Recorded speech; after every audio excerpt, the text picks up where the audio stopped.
السلام علیکم۔ اے علماء کرام، اے ائمہ حضرات، آپ امت کے چراغ ہیں، آپ ہی کے کاندھوں پر دین کی امانت رکھی گئی ہے۔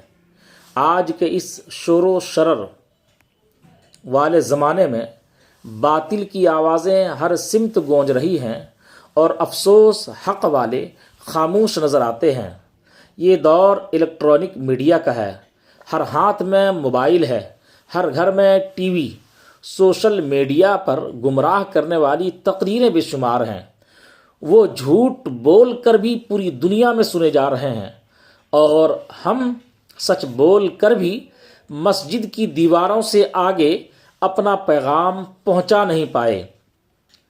بچے اب ہماری تقریر نہیں سنتے، وہ غیروں کی تقریر سنتے ہیں، کیونکہ غیروں کی بات ان کے ہاتھ میں ہے اور ہماری بات صرف مسجد کے دیواروں تک محدود ہے۔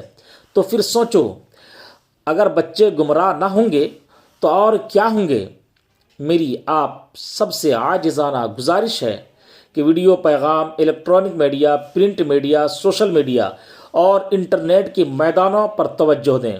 یہ وہ محاذ ہے جہاں آج قلم نہیں کیمرہ بولتا ہے، تقریر نہیں ویڈیو اثر کرتی ہے۔ جو وہاں موجود ہے وہی سنا جاتا ہے اور جو خاموش ہے وہ بھلا دیا جاتا ہے۔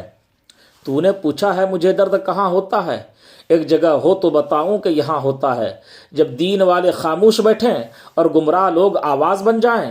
اے علماء کرام، اب وقت ہے منبر کے ساتھ ساتھ کیمرے، قلم اور سوشل میڈیا میں بھی اپنی حاضری کو یقینی بنائیں۔ قوم کے نوجوانوں کو بیدار کریں، ان کے دلوں میں ایمان، عقیدہ اور محبت رسول کا چراغ روشن کریں۔ ناظرہ قرآن کے ساتھ ساتھ اسلامی عقائد، اخلاق اور سیرت بھی سکھائیں۔ وسائل کی کمی اگر ہمیں ہے اور ان تمام محاذوں پر مکمل مقابلہ نہیں کر سکتے تو کم از کم اپنے مکتبوں کو مضبوط کر لیں، اپنے اسلامی مکاتب کو مضبوط کر لیں جہاں چھوٹے چھوٹے بچے پڑھتے ہیں۔ یہی مکتب وہ بنیاد ہے جہاں سے ایمان کی روشنی پھیل سکتی ہے۔ یہی وہ جگہ ہے جہاں ہم اپنے بچوں کو اتنی مضبوط تعلیم دے سکتے ہیں کہ وہ ہر میدان میں، ہر محاذ میں اہل سنت کا دفاع کر سکیں۔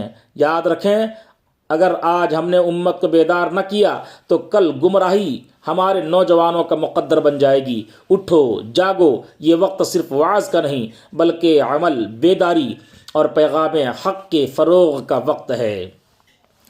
السلام علیکم ورحمۃ اللہ وبرکاتہ۔ یہ ویڈیو تمام علماء کرام کی بارگاہ میں پیش فرما دیں تاکہ وہ خصوصی توجہ دیں۔